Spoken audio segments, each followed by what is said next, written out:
2 morts et 3 blessés graves, c'est le bilan d'une collision qui s'est produite tôt ce matin sur l'autoroute A48 près de Grenoble. 8 000 morts, 30 000 blessés graves sur les routes en France en 2001, 3 fois plus par exemple que dans l'attentat terroriste du 11 septembre dernier à New York, et pourtant un bilan accueilli dans une indifférence quasi générale. Chaque année, même constat. Les conducteurs français prennent des risques qui mettent en péril leur vie et celle des autres. Sur l'autoroute A41 à l'ouest de Bonneville, 7 voitures se sont télescopées. Accident qui a fait un blessé sérieux. La situation est perturbée. 22 morts par jour, pratiquement un chaque heure. Chaque mois, l'équivalent de 4 crashs de Concorde. Ensuite, on fera une collision entre plusieurs véhicules actuellement, avec un poids lourd, semble-t-il, et à partir des périphériques. L'année dernière, Paris est devenue la ville la plus dangereuse de France et même d'Europe. 60% de morts en plus. Cause de l'hécatombe, l'usage de téléphones portables au volant, l'excès d'alcool et de vitesse, l'irrespect grandissant du code de la route.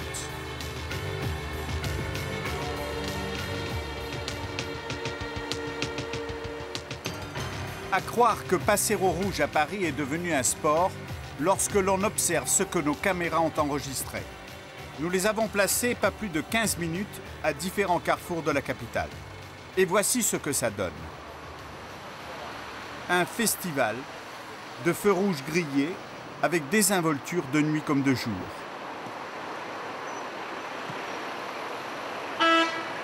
Nous avons alors pris le sillage des motards de la préfecture de police pour constater de visu ce qu'ils enregistrent comme infractions des plus banales aux plus dangereuses. La blanche, là. La 106 blanche. Merci. Vous savez pourquoi on vous interpelle, non? Pas du tout. D'accord. Vous avez franchi le feu, là, en descendant les Champs-Élysées. Vous l'avez franchi au rouge. Vous l'avez regardé juste au moment où vous passiez. Je peux vous l'affirmer, monsieur. Bah là, c'est le cas flagrant d'une personne. Elle-même était convaincue, intimement convaincue qu'elle l'avait passé au vert. Je le crois bien. Parce qu'elle suivait le flot de véhicules et en fait, elle a tout simplement pas regardé le feu. Des infractions commises avec une bonne conscience désarmante. Bon, monsieur, il faudrait un petit peu plus de vigilance, là. Hein. Oui, surtout quand vous arrivez place de la République, vous vous rendez compte? J'étais perdu parce que je fallait que j'aille là-bas. Non, mais le fait d'être perdu ne justifie rien, monsieur. Non, le feu, il est là, il est là. Hein. Si tous les gens perdus grillent les feux, là, on n'a vraiment pas fini. Hein. D'accord. Le nouveau fléau, c'est le téléphone portable. Il est en partie responsable de l'augmentation des tués en 2 roues, 80% d'augmentation. Bonjour monsieur, on va s'arrêter un petit peu plus loin. Je vais vous verbaliser pour le portable. Vous le coupez s'il vous plaît et vous mettez votre ceinture de sécurité. Vous avez votre carte grise qui est périmée depuis le 21 octobre.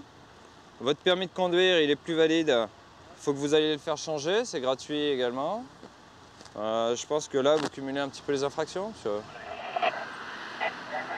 Une contravention de 230 francs, 150 francs si elle est réglée immédiatement sur place, n'impressionne guère, il faut le dire, les conducteurs.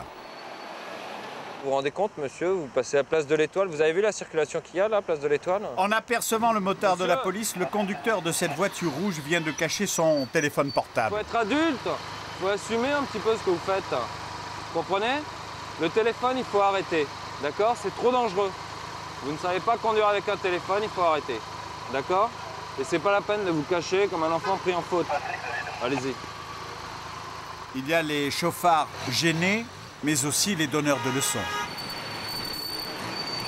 Ah bon, alors c'est normal de klaxonner. C'est pour la gronder? Ah bon? C'est pour la gronder? Pas du tout. Si on ne sait pas conduire, il ne faut pas acheter une voiture. Et donc vous arrivez derrière, vous êtes pressé, donc vous voulez qu'elle dégage, donc vous klaxonnez. Absolument pas, monsieur. Le klaxon. Eh ben c'est malheureux de penser ça, monsieur. Monsieur, vous m'écoutez une minute, s'il vous plaît? Le klaxon, c'est seulement en cas de danger immédiat. Là, il n'y a pas de danger immédiat. Il y a ceux qui ont tout simplement le sentiment de ne faire de mal à personne. Bah oui, madame, il y a un problème, bien sûr. Vous avez vu, là? Vous avez un enfant de moins de 10 ans à l'avant, les autres sont à l'arrière, ils ne sont pas attachés.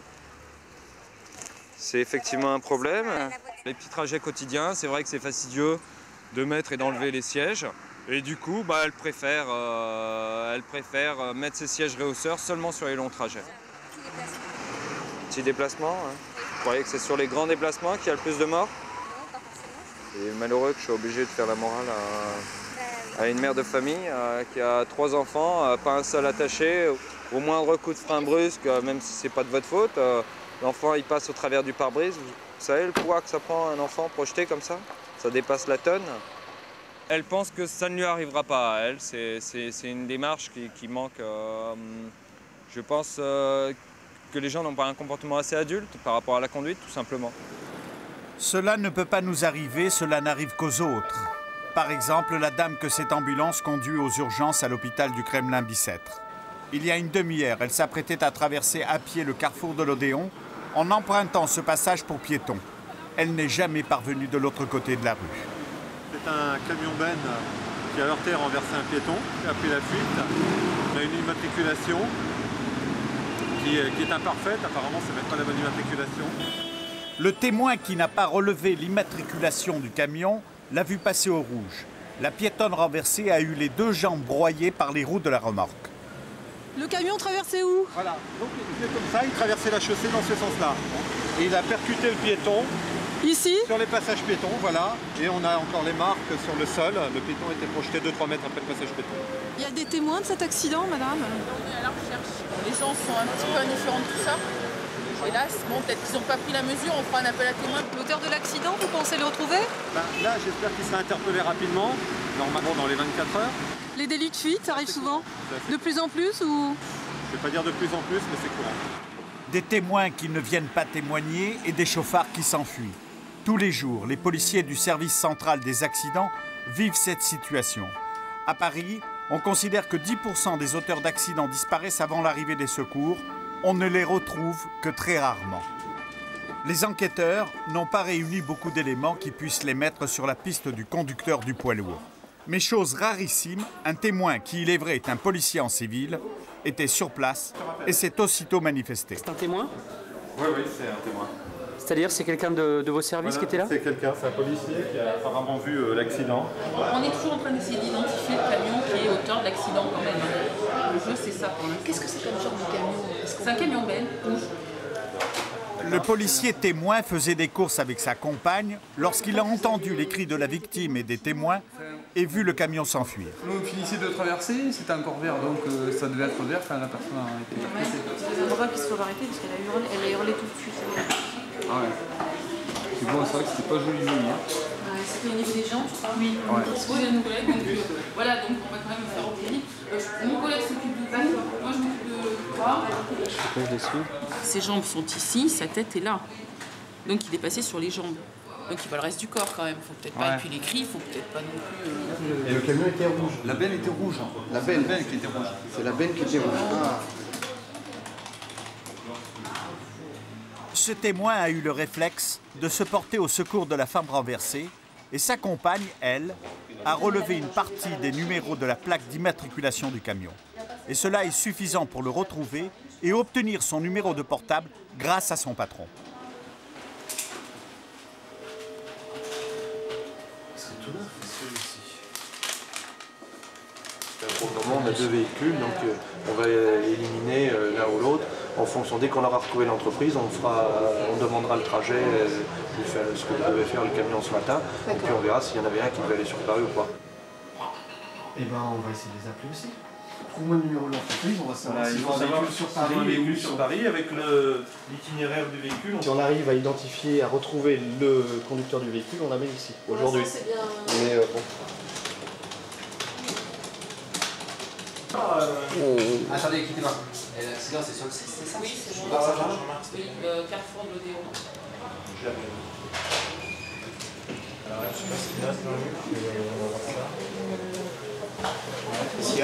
Son chauffeur, il pense qu'il a eu un accrochage sur Saint-Germain.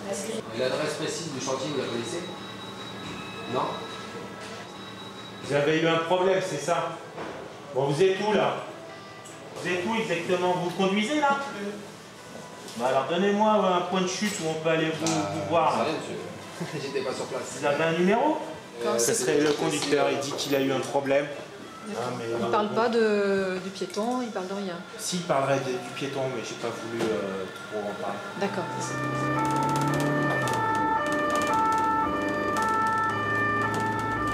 C'est là? Ça, c'est ce camion-là. Oui, donc c'est le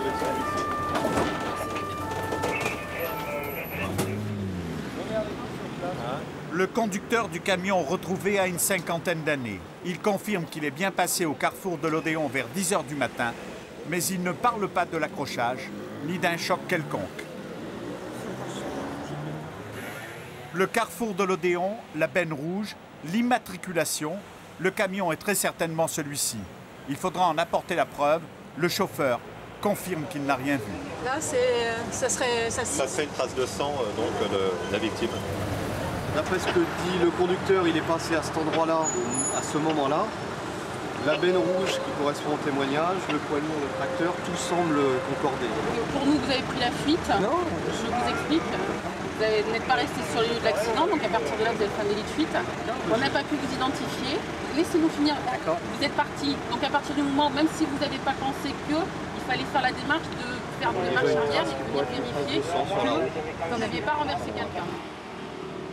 Il n'est pas fréquent que les policiers retrouvent aussi vite des fuyards. C'est un officier de police, le commandant Farsi, qui vient constater les faits et donner les suites judiciaires de l'affaire. Ça, ici, mais là le problème c'est qu'il y a de la terre, il a roulé, mais comme c'est en chantier, il a roulé dans le...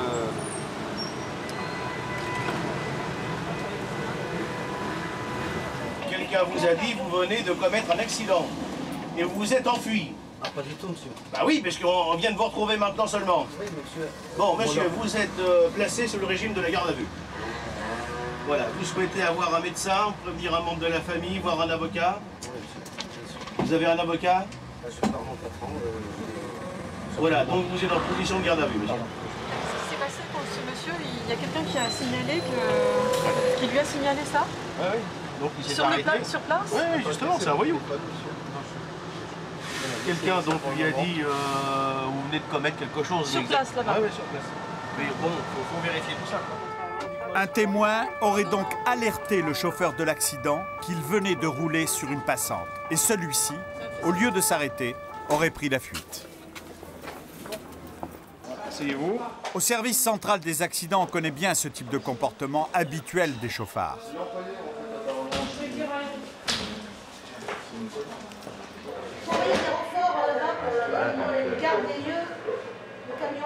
Ils ont tué quelqu'un. Bon, ils ont enlevé la vie à quelqu'un. Bon. Le gars à l'assurance lui paye sa voiture, l'amende, bon, il la paye, puis c'est tout, quoi.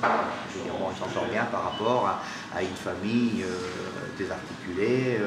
Il faudrait qu'il y ait une prise de conscience, j'allais dire, et qu'on fixe les règles et que chacun accepte les règles, et que quand ça tombe, qu'on ne dise pas je suis malheureux, je vais perdre mon boulot.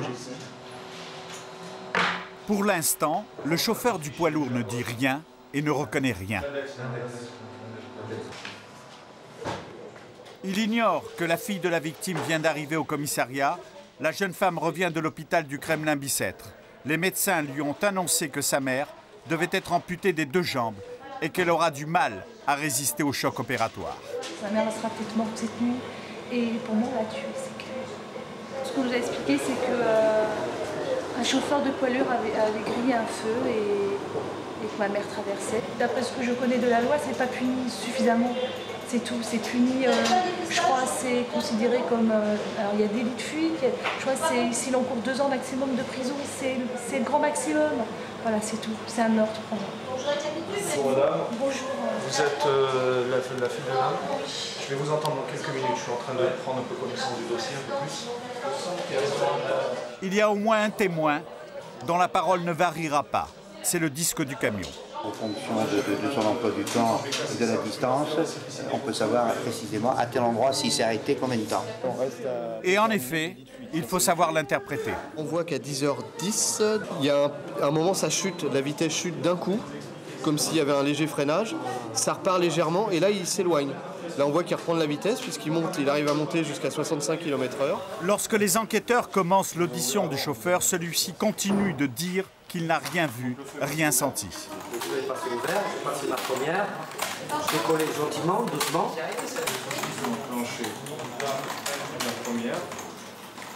Et j'ai traversé la rue. L'accident, moi je ne l'ai pas vu, alors je peux pas dire si je l'ai pas vu.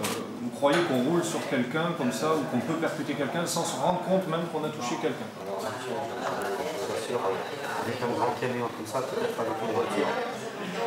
Voilà, c'est pas l'habitude. Ça ne correspond pas trop à la réalité, donc ça ne correspond pas trop à ce que nous avons constaté sur le terrain.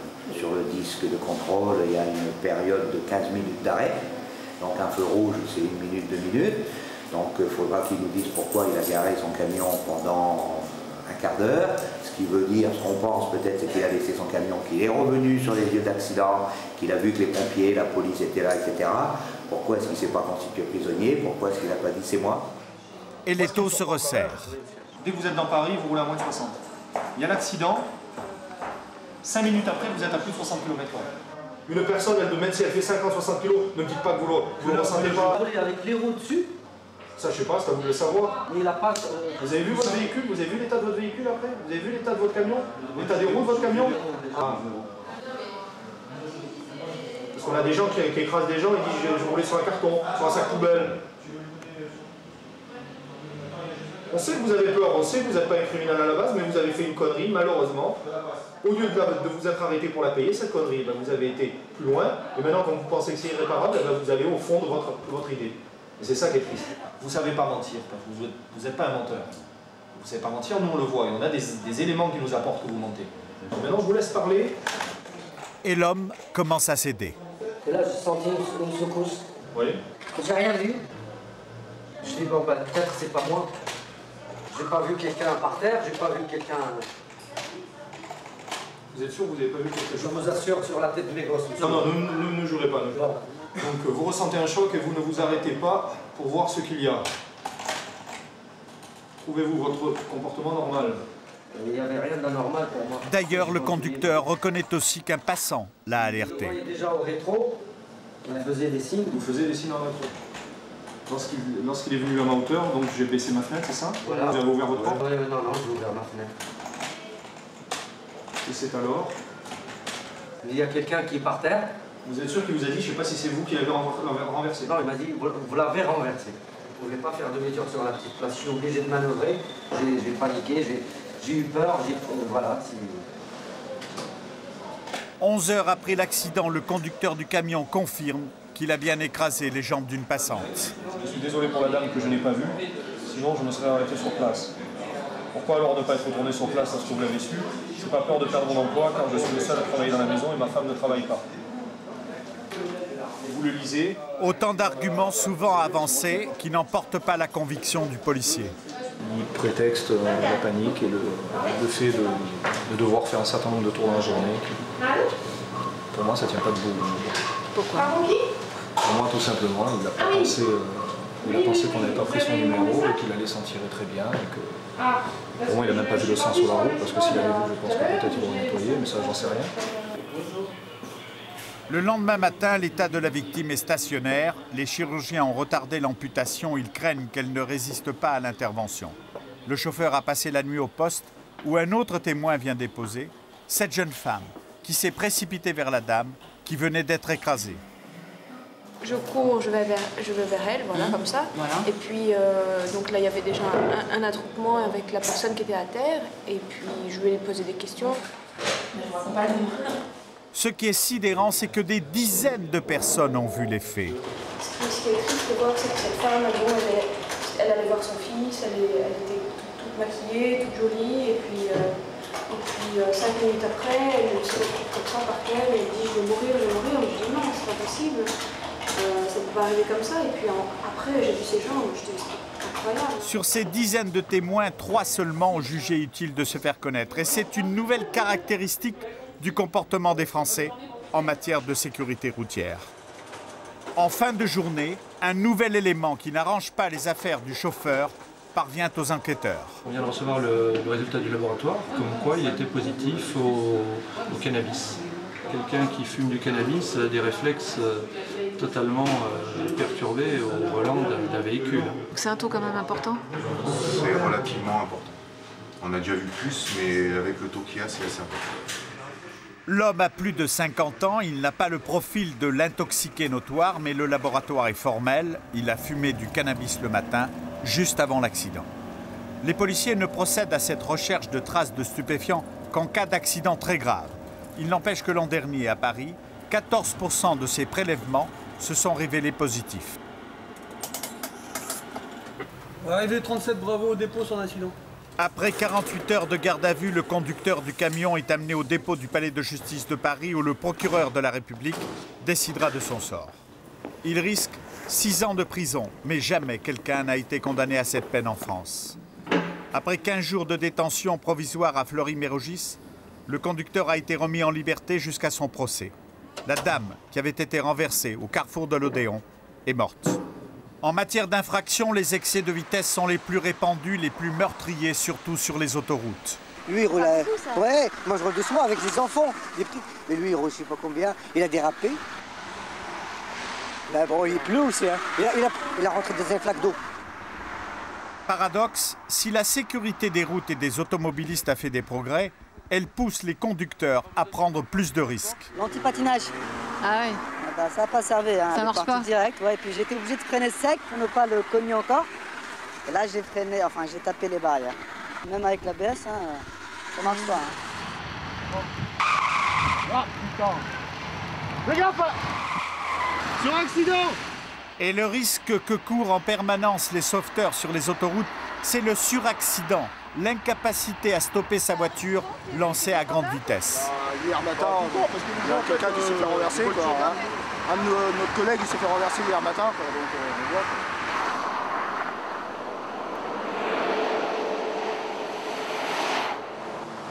C'est comme cela que se produisent les carambolages, comme celui-ci qui a été filmé par une caméra fixe sur une autoroute. Comme toujours au départ, un petit accrochage entre deux voitures. La sortie d'une courbe, les conducteurs qui respectent la limite de 130 km/h ont largement le temps de s'arrêter, enfin, normalement. Mais les 10% de Français qui reconnaissent rouler à 170, 180 km/h sur autoroute limitent leur chance et celle de ceux qui les précèdent.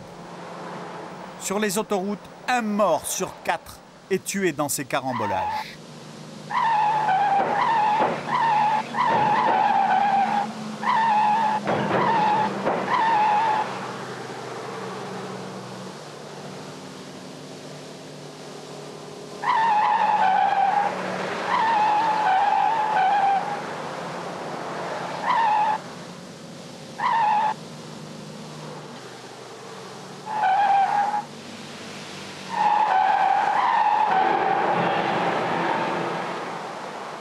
Une autre caméra fixe sous un autre tunnel.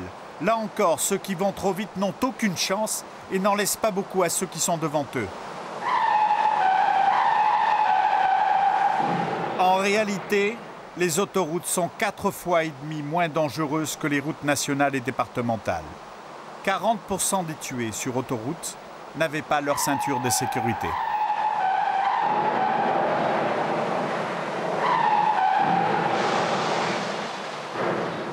Une voiture, vous allez le voir, peut devenir une bombe. Un cascadeur a accepté de nous montrer l'impact d'un choc à 70 km/h de front. Toujours à 70 km/h contre une voiture dont le chauffeur, un mannequin, n'est pas ceinturé.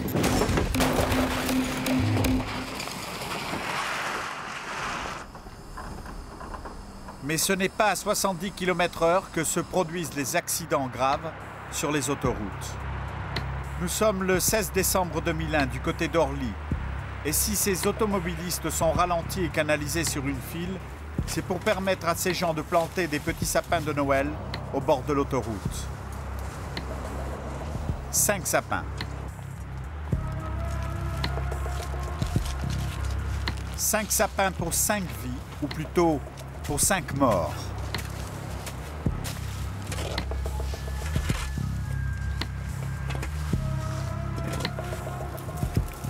Ils s'appelaient Audrey, Thibault, Maxime, Robin, Arnaud.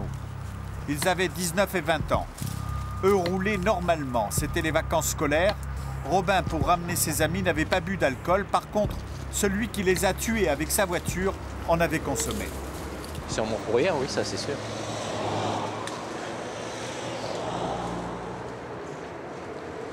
Et il y en aura d'autres malheureusement. Avant de changer la mentalité du conducteur français, il y aura beaucoup de jeunes sur les roues des voitures. Vous partez gentiment et puis vous ne rentrez pas à la maison. On vient taper à votre porte pour vous dire « Ah, votre fille, 18 ans ». Nous sommes 9 mois après la mort de ces 5 jeunes gens. Leurs parents ont obtenu l'autorisation de se recueillir pour dire leur douleur à l'endroit où leurs 5 enfants ont été tués.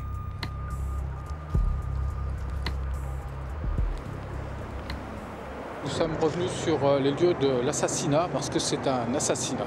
Purement et simplement, je conteste en fait que ce soit un accident. Je conçois tout à fait qu'un accident puisse intervenir, mais lorsque le chauffeur est en pleine possession de ses moyens, ce personnage est rentré à 5 h du matin complètement fatigué. Il était aviné, alcoolisé. Il prend le volant et il se permet de rouler à des vitesses très excessives. Ce qu'il faut savoir, c'est que le véhicule s'est immobilisé 300 mètres après le choc, sans aucune trace de freinage. Je pense qu'on peut même certifier que si le véhicule ne s'était pas arrêté de lui-même, cet assassin en aurait profité pour fuir. Les faits sont clairs. Le 21 avril 2001, une voiture roule vite. Au volant, un plombier de 32 ans à qui on a déjà retiré 3 fois son permis de conduire pour excès de vitesse. Il est 5 h du matin, il sort d'un restaurant où il a dîné avec un ami qui se trouve à ses côtés. Il arrive au pont d'Orly, près du Métropolis, une boîte de nuit qui surplombe l'autoroute. Les 5 jeunes gens viennent de la quitter. Robin, le conducteur, s'engage sur la bretelle d'accès de l'autoroute. Il ramène ses 4 amis. Il roule à 75 km/h. Lorsqu'il arrive sur l'autoroute, une voiture le double à 85 km/h.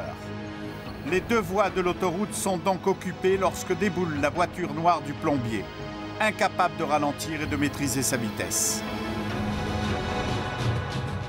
La voiture des 5 jeunes gens, conduite par Robin, fait désembarder. Sous le choc, le réservoir s'enflamme. Les 5 jeunes gens sont brûlés vifs. La voiture du plombier qui a provoqué la collision ne s'arrête pas tout de suite. Il n'y a aucune trace de freinage. C'est 300 mètres plus loin que les policiers la découvriront, immobilisée et abîmée. Le plombier est indemne, son passager légèrement blessé. Ils partent à pied, n'appellent pas les secours, mais utilisent leur téléphone portable pour joindre un ami. Les policiers les retrouveront cachés derrière cette haie et à 800 mètres des lieux de l'accident. Le conducteur leur déclare qu'il s'est endormi au volant. Il est mis en accusation pour homicide involontaire sous l'emprise d'alcool, non-assistance à personne en danger et délit de fuite. Colette, la maman de Thibaut. Jean-Pierre, le papa de Thibaut. Thibaut avait 19 ans, c'était sa première sortie en boîte. Je suis Dominique, la maman de Robin, qui était le conducteur ce soir-là, de la X. Moi, je suis Patrick, le beau-père de Robin. Robin avait donc 20 ans, il voulait devenir dessinateur. Je suis Gérard, le père d'Arnaud. Arnaud venait d'avoir 19 ans, c'était son anniversaire. Monique, je suis la maman de Maxime. Je m'appelle Émile, je suis le nom de son père. Maxime avait 19 ans, c'était aussi sa première sortie en boîte. Je m'appelle André. Je suis le père d'Audrey. Je suis Danielle, la maman d'Audrey. Première sortie en boîte aussi pour Audrey, 19 ans. C'était une petite voiture et on lui a dit à 5, c'est pas très prudent, mais bon, il était tellement heureux, il avait 18 ans, c'était sa première sortie de boîte et il est parti. C'était la première fois, oui. Et il nous a dit au revoir et il s'est mis dans l'encadrement de la porte en disant « Je suis beau ». Il nous a fait un bisou, parce que c'était un enfant très tendre. Et je lui ai dit, écoute, amuse-toi bien, et surtout, prends bien soin de toi. Donc ses dernières paroles ont été, oui papa, ne t'inquiète pas. Audrey est partie en boîte ce jour-là pour la première fois.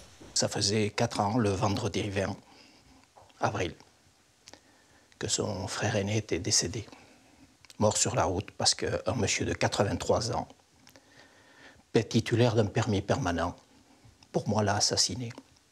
Quand je me suis levé, j'ai entendu cet accident à Rungis. Jamais j'aurais pensé que je serais encore une nouvelle fois concernée par ces faits. Le matin, j'ai la police qui s'est présentée, comme pour la première fois pour mon fils.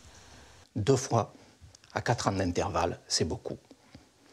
un fils de 27 ans, une fille de 18 ans. C'est beaucoup. Et il y en a ras-le-bol. Vers 8 h le lendemain, j'ai appris le décès de 5 des jeunes. Dont mon fils. Voilà. Voilà comment la vie s'arrête à cause d'un acte irresponsable. Et là, c'est l'horreur qui commence. Et on a l'impression qu'on prend une claque, qu'on ne va pas s'en remettre. Mais bon, on a un deuxième fils aussi. Et donc, faut vivre pour lui. Je vous laisse vous placer. Les familles des 5 victimes ont pris pour avocat Maître Collard, elle-même victime d'un chauffard il y a quelques années. Depuis, elle a décidé de se consacrer à ce type d'affaires. Un chauffard, on sait aujourd'hui, je veux dire, quand on travaille quotidiennement sur des dossiers, le profil, vous le retrouvez. Donc si vous le retrouvez systématiquement, c'est qu'il y a une constante. C'est effectivement quelqu'un de lâche et irresponsable. Et on voit l'attitude irresponsable au moment de l'acte délinquant. Je double en haut d'une côte, je brûle un feu rouge, je prends ma voiture bourrée. Et son irrespect, il ne s'arrête pas à l'acte, il va s'arrêter il va continuer dans la négation du fait. Il va continuer dans le manque de respect aux victimes, à qui il n'adressera jamais un mot. Manque de respect à la mémoire des victimes quand il fera porter la responsabilité aux morts. Par l'intermédiaire de son avocat, nous avons pu rencontrer l'auteur de l'accident mortel. Après 3 mois de détention préventive, il est libre jusqu'à son procès. Il a accepté de s'expliquer, mais nous a demandé de masquer son visage et sa voix. J'ai accepté de répondre à votre interview. En fait, parce que ce que je voulais, c'était pouvoir expliquer, surtout aux familles, comment un tel drame a pu arriver. Nous avons donc soumis ce témoignage aux parents. 8 mois après les faits, ils découvrent le responsable de la mort de leurs enfants. Et en fait, par votre biais, en fait, j'ai l'occasion de... S'il y a repenti peut-être, mais je trouve qu'il arrive trop tard. Trop tard. Hein? Je me rendais compte qu'il y avait, que la voiture était en feu, qu'on ne pouvait pas l'approcher, qu'il y avait très certainement de toute façon des gens dedans. Mais dans le même temps, je ne pouvais plus rien faire pour... je ne pouvais que prendre le... Il s'est arrêté, mais on entendait fuite. Je ne pouvais pas savoir que ça pourrait être un délit de fuite parce que je n'ai jamais commis aucun délit de toute ma vie. Il n'a jamais commis d'infraction. Il a quand même fait 3 retraits de permis. Il a oublié pour excès de vitesse. Non, il n'a jamais eu de problème. Je me suis trouvée dans une situation où j'ai perdu mes facultés de pouvoir penser, réagir, intervenir. Vous voyez. Il perd ses moyens, seulement il ne perd pas les moyens de prendre son téléphone et d'appeler un de ses copains. Et pas aucun secours, rien, même pas les pompiers ou quoi que ce soit. Non, il appelle un copain pour essayer de s'enfuir. J'ai essayé de me rapprocher d'un endroit qui était facilement repérable pour lui, pour qu'il puisse me retrouver. Il cherchait un endroit où on le retrouve facilement. Mais il n'avait qu'à rester à l'endroit de l'accident. C'est invraisemblable d'aller chercher des arguments pareils. Pourquoi il y avait cette voiture à cet endroit? Cet accident, j'aurais pu l'avoir seule. La route était complètement dégagée et il a fallu qu'il y ait une voiture à ce moment précis. Qu'est-ce qu'ils faisaient ces jeunes-là? Voyez? Ça, c'est difficile à supporter. Qu'est-ce qu'ils faisaient là? Oui. 18, 19 et 20 ans, le jour de l'anniversaire, ils auraient dû être au lit. Et pour lui laisser la route. Il le dit. Il le dit. Ce qui m'est arrivé, ça aurait pu arriver à n'importe qui. Je suis quelqu'un qui ne boit pas ou peu et qui simplement a peut-être commis l'erreur de peut-être avoir trop travaillé depuis très longtemps et ce soir-là avoir pris quelques verres qui ont très certainement accentué cette fatigue. Il est peut-être navré de ce qui lui arrive, plus de ce qui lui arrive que de ce qu'il vient de faire. Et bon, il essaye de défendre sa situation. Alors, qu'est-ce qu'il y a pour les automobilistes? La peur de quoi? C'est la peur du gendarme ou la peur de la sanction. Il n'y a pas de gendarme sur les routes. Voilà. Donc, face à ce type d'individu, on le sait, il y a des mesures qui sont efficaces. Hein, c'est la répression. C'est-à-dire, condamnez-en 300, 500 à des peines de prison maximale, son frère jumeau, il ne fera pas la même chose. Ça, on ne l'a pas encore intégré dans le système judiciaire français. La France est un pays qui, au nom d'intérêts économiques, tolère que chaque heure, quelqu'un meurt. Parce qu'il y a les constructeurs auto qu'il faut préserver, parce qu'il y a les fabricants d'auto, parce qu'il y a les fabricants d'alcool, parce que c'est le fric. Et on pense à demain, parce qu'on sait que demain, ça va être la même chose. Voilà. Et on en a marre. Et en effet, demain, ce sera la même chose. L'année dernière, 10% de tués en plus aux sorties de Paris. Celui qui conduisait cette voiture s'en est bien sorti. Il a tapé sur la glissade de sécurité, il s'est simplement trompé de direction et avec le temps qu'il fait, il a glissé et voilà. Il a perdu le contrôle. Il a perdu le contrôle, il est tout seul en cause, il nous l'a dit et heureusement il est blessé que très légèrement. Mais cette entrave à la circulation peut provoquer une catastrophe. Les secouristes savent très bien qu'ils doivent dégager l'autoroute au plus vite. Et alors qu'ils essaient d'éviter le pire, sous leurs yeux, un conducteur perd les pédales. Les voitures débouchent de cette courbe à plus de 130 km/h. Il a fait de la marche arrière, lui. Les policiers craignent l'accident. Et lorsque le chauffard arrive à leur hauteur, il lui somme de s'arrêter, mais ce dernier accélère. Pourquoi vous ne le poursuivez pas? Si jamais on l'interpelle, il va foncer comme un fou, il va se planter. Il va nous voir, il va prendre peur et puis il va prendre peur et puis là ça va être la folie.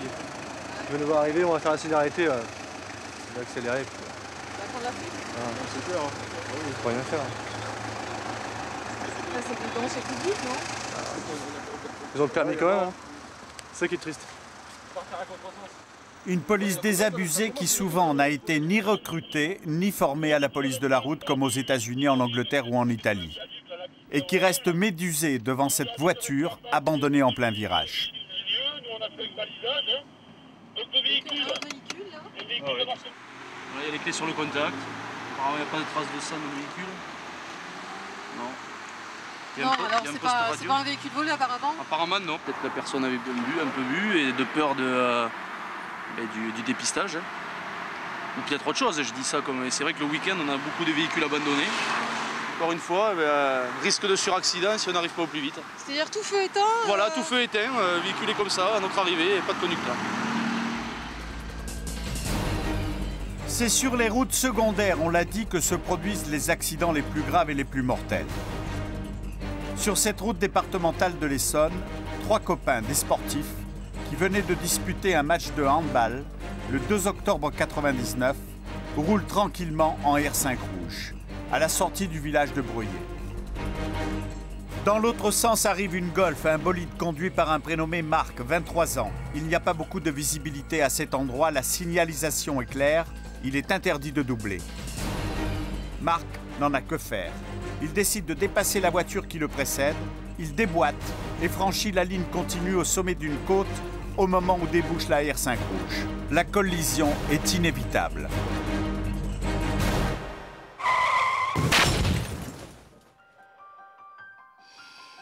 Dans la R5, Benjamin, le conducteur, ressort conscient du choc. Mais les passagers, Laurent, 27 ans, et sur le siège arrière, Christophe, 28 ans, sont dans le coma.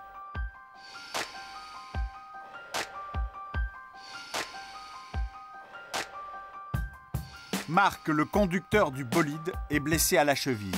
Lorsque les gendarmes l'interrogent, il ne se souvient de rien. Marc a oublié par exemple qu'il est sous le coup d'une suspension de son permis de conduire. Il a d'ailleurs un pédigré fourni. Vol, recel, détention et usage de stupéfiants. Sur la route, il est considéré comme dangereux. En 1998, il avait perdu le contrôle de son véhicule. Son permis lui avait été retiré pour mise en danger d'autrui, refus d'obtempérer, alcoolémie et défaut d'assurance. Indiscutablement, l'homme est un récidiviste. Quelques semaines avant l'accident, il est à nouveau contre les positifs. Retrait de permis et 1 mois d'incarcération. S'il avait été jugé en comparution immédiate, il aurait été en prison le soir de l'accident. Salut petit frère. 2 ans après l'accident, 2 des copains de la R5 rouge sont encore en vie. Mais quelle vie! Laurent, le passager avant, est handicapé mental. Sa sœur doit l'assister en permanence. Est-ce qu'il se souvient de l'accident? Est-ce que vous en parlez? Non, on n'en parle pas. Pour Benjamin le conducteur, lui rendre visite est un devoir, mais aussi une épreuve. Mais au début, déjà, il était à l'hôpital, donc c'était pas le moment d'en parler. Et maintenant? Et maintenant, c'est passé. Donc, puis bon, lui, il n'en parle pas, il s'en souvient pas forcément, donc ça sert à rien de... C'est quand il disait en forêt. Mais c'est pas de sa faute. C'est pas lui qui a eu... c'est pas de sa faute. Laurent était un athlète. Avant l'accident, il était comptable. Il n'avait plus d'autonomie? Ah, plus du tout, non. Il ne sait pas se faire à manger tout seul. Même pour s'habiller, ne serait-ce que pour mettre un manteau, quand on va se balader, il faut... Non, il peut mettre les choses à l'envers, il peut mettre qu'une manche et puis on sait qu'il est habillé parce que l'autre côté, ça ne suit pas en fait. Tu te rappelles où c'est la table? Tu mets pour 3 personnes? Non. Ça, c'est pas bon. C'est des assiettes à dessert. C'est pour la soupe, Titi. Mets les blanches. Pas celle-là. Mets les blanches. Et sur où tes couverts, Titi? Ouais, ils sont là. C'est pas... Faut manger la soupe, mais c'est des cuillères à café, ça. Des cuillères à café, ça? Bah oui, pour manger la soupe, t'es pas rendu, hein.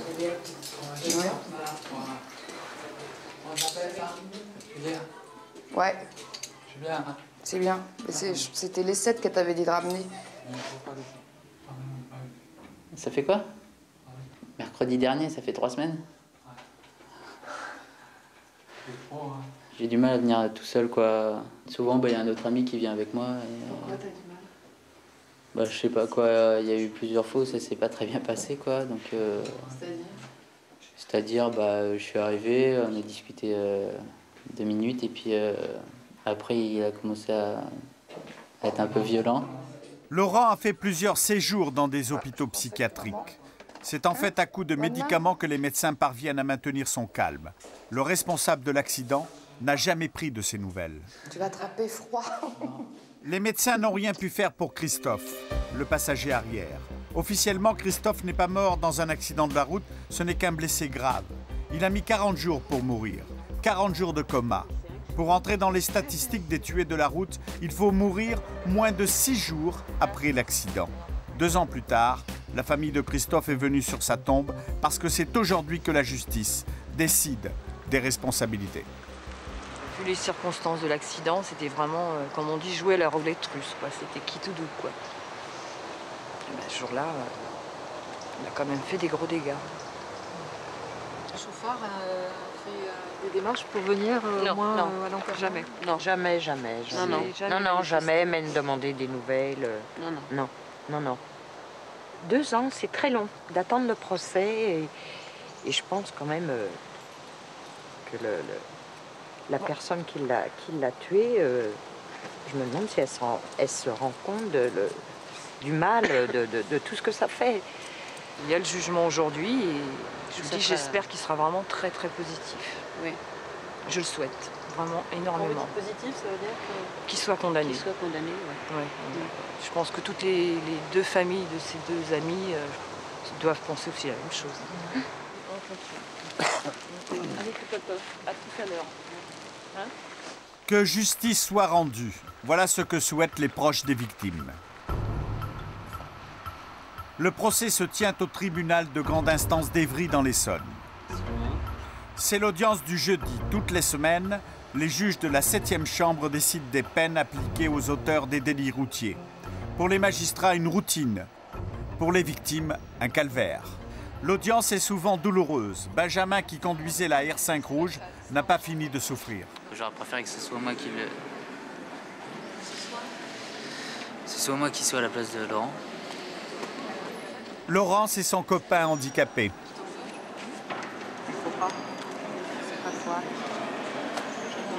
C'est ça qui me fait mal, c'est qu'il se sent... Hein, ça me fait mal. Ah oui, il se sent coupable. Alors bon, lui qui se sent coupable, qui y est pour rien.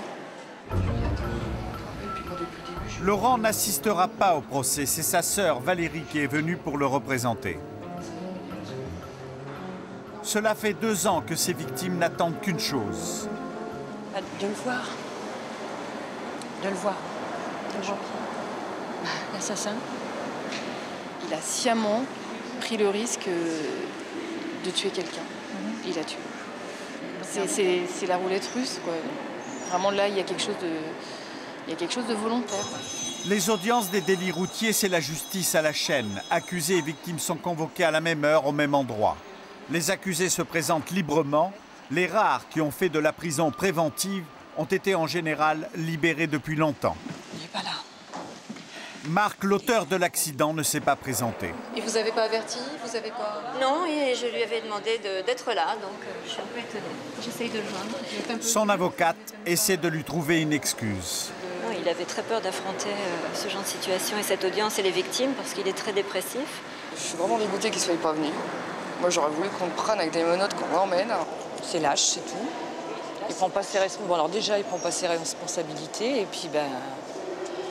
C'est quelqu'un de toute façon qui respecte pas la loi et quoi qu'on fasse, de toute façon, il respectera pas la loi. Donc à partir de ce moment-là, il n'y a pas de règle pour ces gens-là. Donc je sais pas quoi. Voilà, il a tous les droits. Il est dans la Drôme. Il a fait bien. Comment vous savez? Bah, son avocat, apparemment. Une fois de plus. Une fois de plus. Et puis, ben, il a peut-être recommencé hein, aussi dans la Drôme. Après tout, on ne sait pas. Hein. C'est donc sans l'accusé que l'audience se tient. Ce qui est pénible, c'est que jamais on aura sa photo. On n'aura jamais sa tronche devant nous pour se dire, bah tiens, lui, c'est lui, quoi. C'est à cause de lui. Pas de regret, une barre vide. Les juges tiennent compte en général de ces refus de comparution dans leur jugement. Habituellement, ils sont plus sévères. Absent, Marc, le récidiviste, a été condamné à 18 mois de prison, dont 8 avec sursis. Une peine sévère, selon les magistrats. Ce n'est pas l'avis des parents des victimes. On se demande pourquoi il y a des procès. Hein. Franchement, vous avez entendu? C'est quoi? Bah, 10 mois ferme, mais il peut faire appel. Et comme il fera sûrement appel, ça veut dire quoi? bah, ça veut dire qu'il est libre comme l'air. C'est pas cher payé. C'est pas cher payé, mais on peut rien. On peut rien faire de plus. Il s'en fout, de toute façon, il s'en fout. Il recommencera, hein. Parce qu'attendez, là, s'il fait appel, ça va repousser encore de combien de mois, là? Il n'est pas prêt d'être en prison, hein. Ce serait déjà une bonne sanction. Qu'on lui donne une semaine à s'occuper de Laurent. Matin, midi et soir et la nuit, tout le temps. Juste une semaine pour qu'il voie ce qu'il a fait. Comme ça. Pourquoi ils ne font pas ça? Je sais pas pourquoi ils le font pas. C'est pas moi qui fais la loi. Le tribunal continue de statuer sur les auteurs de délits routiers. Après Marc, un autre auteur d'accident qui, lui, s'est présenté librement. À la barre, un jeune homme qui roulait sans permis de conduire, sans assurance, lorsqu'il a percuté à Étampes une voiture arrêtée à un feu rouge. Il roulait à 120 km/h. Il a tué le conducteur, père de 2 jeunes enfants, et lui s'en est tiré sans égratignure. Croisant la veuve de sa victime, il ne lui dira pas un mot ni d'excuse ni de regret. Il est condamné à 7 mois de prison avec sursis et 3 mois ferme. Il a 10 jours pour faire appel. Il quitte donc le tribunal libre. L'excès d'alcool est la cause de 35% des accidents mortels. Mais il n'existe aucune statistique nationale sur la fréquence et le nombre de contrôles d'alcoolémie effectués en France. Encore. Une certitude, ce n'est pas fréquent. Ça vous est arrivé souvent de souffler dans le ballon? Non, rarement. C'est la première fois? Du coup, il n'est pas besoin d'attendre longtemps, à peine 10 minutes. Vous avez un peu bu, monsieur? Non. Pas du tout? Non. L'appareil de contrôle ne dit pas la même chose. Voilà, c'est passé au rouge et c'est positif. Un état positif qui doit être confirmé par l'éthylomètre.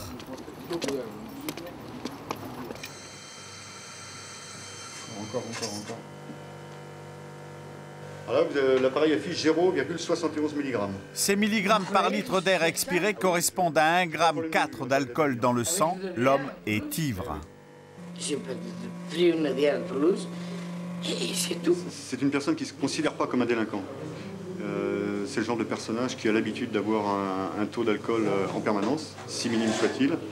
Et pour lui, il n'a pas d'alcool. Pour lui, il n'est pas saoul.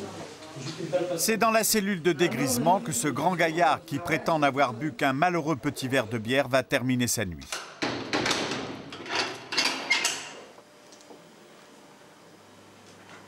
Pendant ce temps, au bord de la route, le contrôle continue. Vous garez ici, s'il vous plaît, monsieur? Oui. Au volant, un père de famille avec à bord ses 2 petites filles. Ce chauffeur d'autobus est positif. Mais il est formel. Il n'a rien bu. C'est la machine qui se trompe.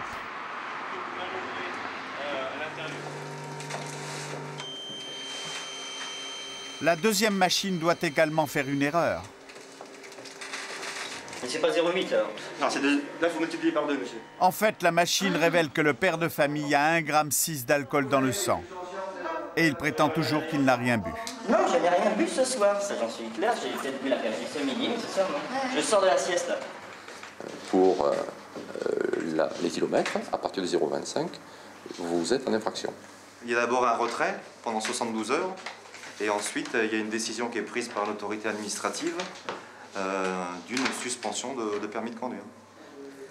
C'est vrai que maintenant, si j'ai bien compris, vous faire retrait de permis. Non, enfin, ça sera décidé d'ici là. Sa sœur est venue le chercher pour lui éviter la cellule de dégrisement et pour récupérer les 2 fillettes. À la réflexion, le conducteur du bus a décidé de ne plus contester l'impartialité des appareils de mesure.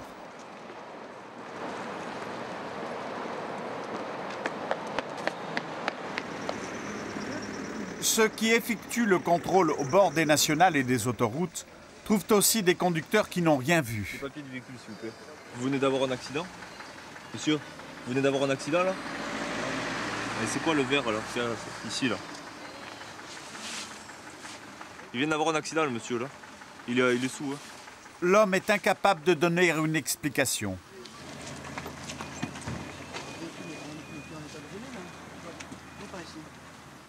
Un mur ou un véhicule ou un talus. Quoi qu'il n'y a pas de traces de peinture particulière. Elle est toute neuve la voiture, non? Oui. Bon. Vous sortez d'un restaurant là? Ouais. D'accord. Vous avez rien tapé? J'ai rien tapé.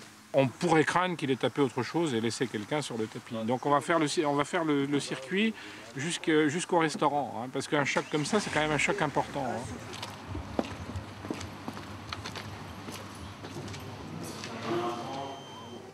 C'est bon, vous pouvez arrêter. 0,9. Qu'est-ce que vous avez bu? Un verre, 10 verres Non, pas 10 verres quand même. Oui, mais alors combien? 2 verres, c'est bon. Vous n'avez bu que 2 verres? Plus l'apéritif, plus c'est tout à la sortie. 1,8 g d'alcool dans son sang. La patrouille partie refaire le trajet que l'homme est supposé avoir parcouru depuis le restaurant n'a pas trouvé de victime. Tous les conducteurs qui l'ont croisé ont eu de la chance. Plailly, c'est dans ce village de la région parisienne que la vie s'est arrêtée pour une Suédoise de 22 ans. Sa mère Birgitta est revenue 2 ans après sur les lieux de la mort de sa fille. Par rapport à vous de... C'était ma fille. Je voulais demander si je pouvais mettre cette affiche sur votre porte. Birgitta Edwards voudrait qu'à Plailly, on prenne conscience que l'alcool tue au volant. La voiture a touché le ciment là et la voiture a tourné. Elle a été éjectée sous la voiture.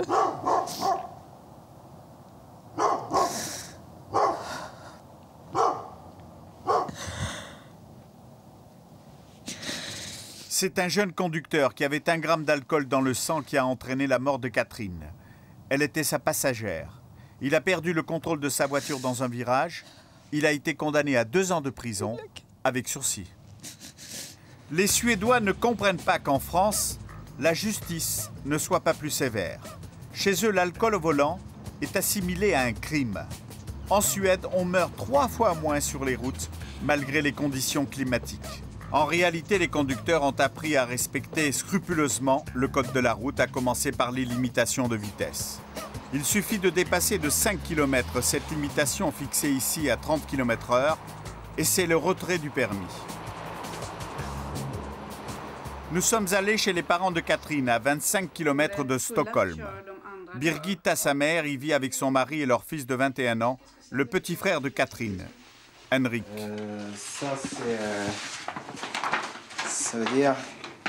Bon, je vais vous montrer la fiche. Le... Le plus bourré, il conduit, les autres, ils meurent.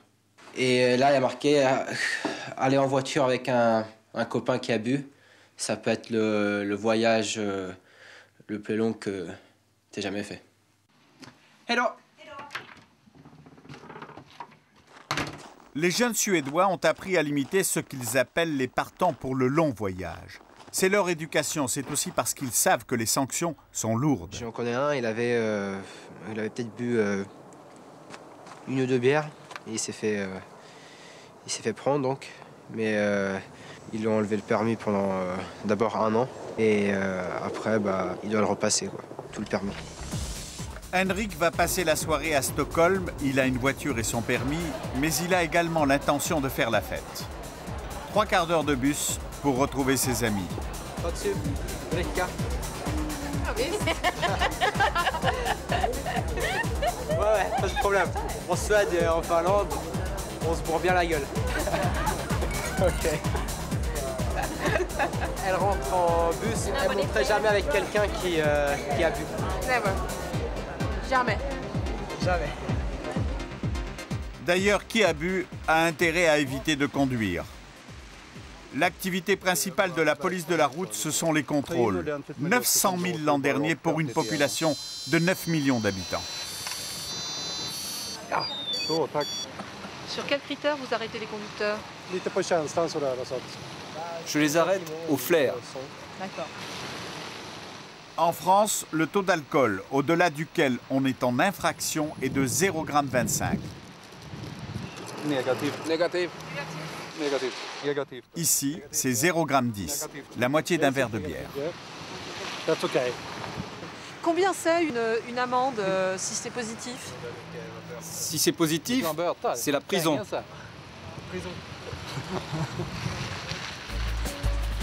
Pour se retrouver en prison, il n'est pas nécessaire d'avoir provoqué un accident. Quant aux amendes, elles sont systématiques après un contrôle positif et proportionnelles aux revenus des conducteurs. À Stockholm, c'est le procureur Kolb qui décide du montant des contraventions. 0,13 g d'alcool, c'est pas beaucoup ça. Oh là, par contre, 35 700 € de revenus annuels, ça c'est beaucoup.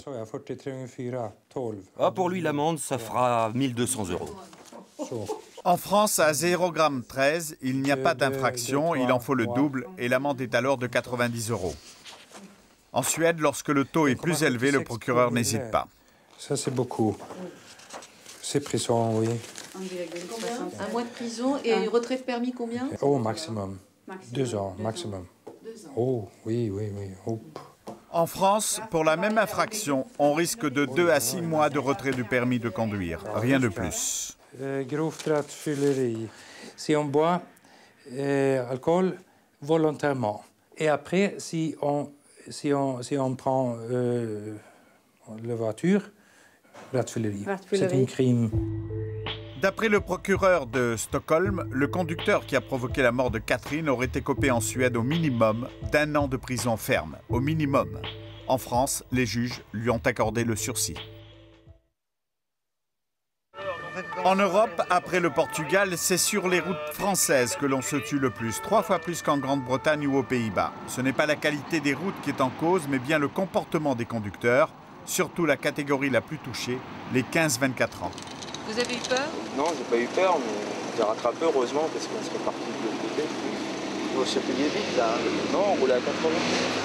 Et pour les stupéfiants, là, vous faites le stupéfiant ne peut pas le faire. Le stupéfiant ne peut le faire que dans le cas des accidents mortels actuellement, depuis le 1er octobre. Hein, et quand il y a mort immédiate. On ne saura jamais ce qui a poussé ce conducteur à se mettre sur le toit tout seul en roulant à 80 km/h sur une chaussée qui n'était pas glissante.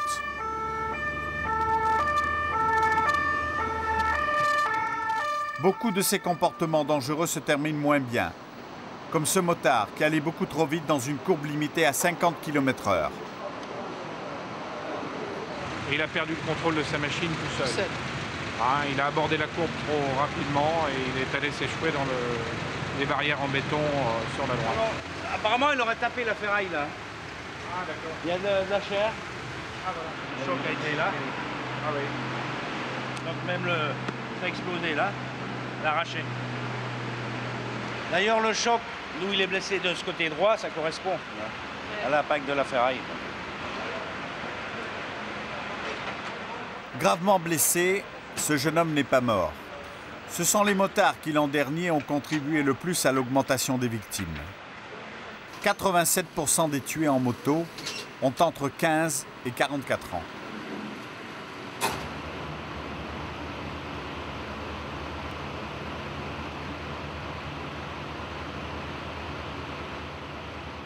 Les piétons victimes d'accidents de la route le sont surtout en zone urbaine. 2/3 des piétons sont tués en ville. Il est plus rare qu'ils le soient sur autoroute, mais cela arrive. Qu'est-ce que vous cherchez là? J'ai perdu une poulie de mon véhicule. Une poulie? Ouais, une petite poulie de tendeur de courroie. Ah ouais, mais il faut pas vous amuser à traverser comme ça, vous allez vous faire tuer. Hein.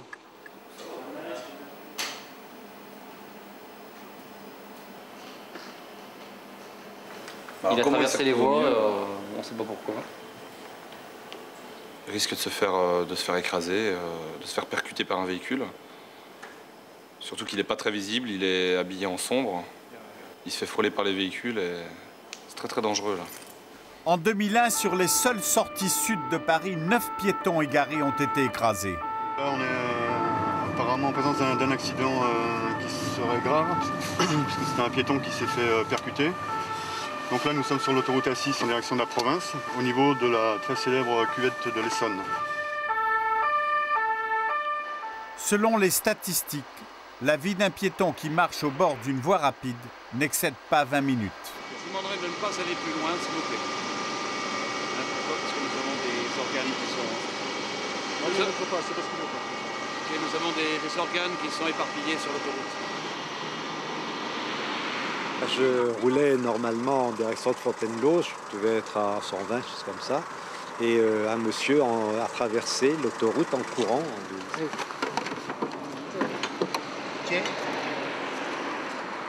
D'accord, votre véhicule est abîmé? Ah bah ça, oui, il n'est pas très présentable, il est même foutu. Enfin, ça, c'est pas le plus grave.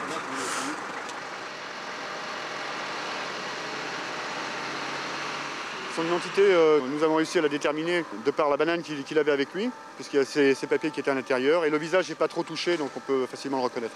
Ah bon? Parce qu'autrement, le corps est vraiment touché, il est abîmé. Le corps est broyé, on peut dire broyé. Ouais. Là, c'est vraiment le poids mort. Hein. Dans la housse qui a ramené l'employé du funérarium, c'est le membre supérieur droit de la personne qui a été retrouvé à plus de 100 mètres. Les analyses faites plus tard sur les restes du piéton mettront en évidence qu'il avait 2,5 g d'alcool dans le sang.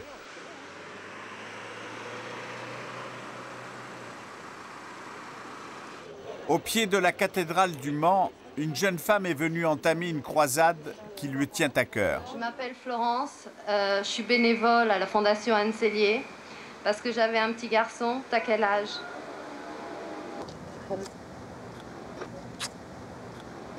Qui avait 5 ans et demi. Et un chauffard ivre-mort qui roulait à 150 km/h en ville, qui avait 1,8 g d'alcool dans le sang, nous est rentré pratiquement de plein fouet. Et il nous a mis, mon fils et moi, dans le coma. Et mon petit garçon a été dans le coma 3. Et 4 heures après, il est mort. Et je ne le verrai plus jamais. Je ne souhaiterai jamais ses 6 ans, ni ses 7 ans. En décembre, il aurait eu 9 ans. Et c'est horrible, quoi. La vie sans enfant, c'est horrible. On m'a tué mon fils unique, donc je suis morte aussi. Saoulez-vous si vous avez envie, mais restez sur place, parce que un accident, une fois qu'il a été commis, il n'y a pas de marche arrière possible. C'est inimaginable. Moi, je sais. Moi, je conduis beaucoup, mais c'est inimaginable. En route. Ah, moi, ça me met en colère. Moi-même qui suis sous la route tous les jours avec un camion, je vous dis, j'en vois des trucs impensables. J'habite sur une route, la route de Saumur. Ben, je peux vous dire, c'est incroyable les voitures qui passent devant chez moi. Les motos aussi, hein. Je peux vous le dire. Et il y a des fois, je suis en boule, très en colère. C'est aux autres qu'il faut penser, c'est regarder et puis faire attention. Oui, pour moi, c'est un comportement criminel. Oui, parce qu'ils ne réfléchissent pas. Florence a enterré son petit garçon il y a 4 ans au cimetière Montmartre, à Paris. Une fois par semaine, elle va sur sa tombe. Jamais j'aurais pensé que j'irais nettoyer sa tombe, ça c'est clair. Heureusement qu'on ne pense pas à ça quand on a un enfant, parce que sinon, on serait découragé. Il faut mettre pour tes 9 ans. Et voilà, et ça c'est le cadeau d'anniversaire tous les ans, c'est fabuleux. Parce que les gens ont bu un coup de trop pour une soirée, ça fait tout ça, ça fait des deuils, ça fait des morts, ça c'est horrible, quoi. Ça c'est inacceptable. Tout ça pour la non-responsabilité des adultes, je trouve ça aberrant. Le chauffard qui a tué le petit Nicolas avait pris la fuite avec 1,8 g d'alcool dans le sang. Un tribunal l'a condamné à 4 ans de prison, 2 avec sursis. Il a fait appel. Un autre procès doit décider de son sort. En attendant, il est libre.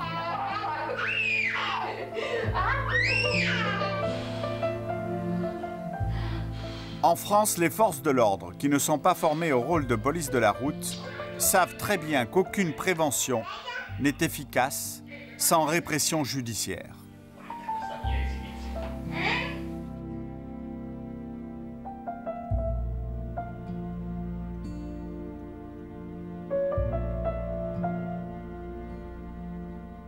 Combien coûte la mort d'un enfant tué par accident aux compagnies d'assurance chargées d'en régler le préjudice à sa mère?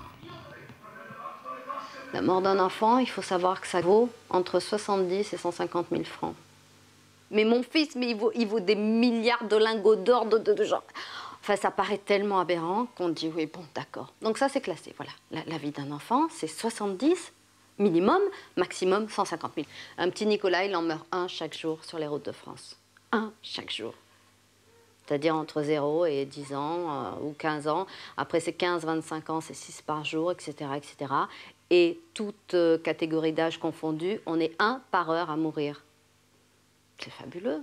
Et je ne parle pas en France, et je ne parle pas de tous les blessés et les paralysés.